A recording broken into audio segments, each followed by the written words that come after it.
Nagwagi sa kakatapos lang na Tribute to Soldiers Awards ng The Manila Times sa Metro Manila noong Agosto 26 ang squad leader ng MCSST o Mobile Community Support Sustainment Team ng Bravo Company ng 8th Infantry Battalion na nakabase sa Empasugong Bukidnon.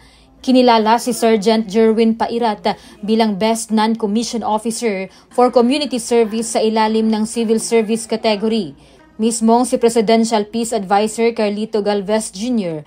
at Armed Forces of the Philippines Chief of Staff General Romeo Browner Jr. ang nag-abot ng naturang award kay Sergeant Pairat kasama ang iba pang awardees sa iba't ibang kategorya. Napag-alaman na ang MCSST sa ilalim ni Sergeant Pairat ay na-deploy sa malalayong sityo sa Bukidnon upang patuloy na masubaybayan ang mga programa ng gobyerno at mapanatili ang mga tagumpay lalo na hinggil sa kapayapaan at kaunlaran. Dahil sa naturang pagsisikap, naging daan ang kanilang team upang sumuko ang ilang mga CNT sa area na nagresulta sa paghina ng grupo at ng kanilang mga kagamitang pandigma. Kabilang sa kanilang pinakabagong tagumpay ay ang pagsuko ng mga CNT sa ilalim ng Squad 3 ng Headquarters Force NEO North Central Mindanao Regional Committee.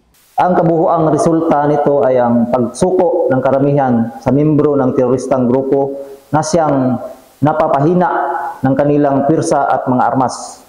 Bago lang ay may matagumpay nating napasuko at magbalik loob ang teroristang grupo na pinamunuan ni Mr. Crisanto B. Ligayna, ikiitasar ng Squad 3, Headquarters NEO, North Central Mindanao Region Committee noong ika-24 ng Mayo ng taong kasalukuyan. Maliban pa rito, naging nominado rin ang 8IB bilang Best AFP Unit sa nasabing tribute.